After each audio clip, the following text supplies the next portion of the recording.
പാവർട്ടി പഞ്ചായത്ത് സെന്ററിൽ അപകടാവസ്ഥയിലുള്ള കെട്ടിടത്തിന് മുകളിൽ അനുമതിയില്ലാതെ നിർമ്മാണ പ്രവർത്തനങ്ങൾ നടക്കുന്നതായി ആരോപണം. ഇവിടെ കെട്ടിടത്തിന്റെ മുകളിൽ നിന്ന് കോൺക്രീറ്റ് അടർന്നു വീണ് CITU തൊഴിലാളിക്ക് ഗുരുതരമായി പരിക്കേറ്റിരുന്നു. അപകടത്തിൽ കാലിലെ 3 എല്ലുകളാണ് പൊട്ടിയത്.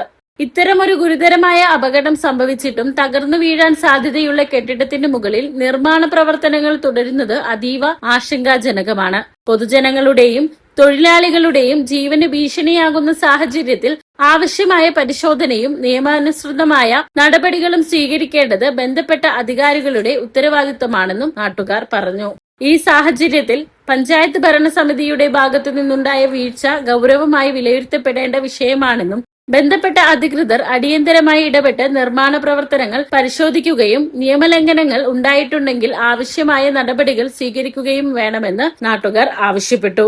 പാവർട്ടി പഞ്ചായത്തിന്റെ അനുമതി ഇല്ലാതെയാണ് നിർമ്മാണ പ്രവർത്തനം നടക്കുന്നതെന്നും കെട്ടിടത്തിന്റെ ഭാഗങ്ങൾ പൊളിച്ചു നീക്കുന്നതിന് നോട്ടീസ് നൽകിയിട്ടുണ്ടെന്നും പഞ്ചായത്ത് പ്രസിഡന്റ് ആന്റോ ലിജോ അറിയിച്ചു.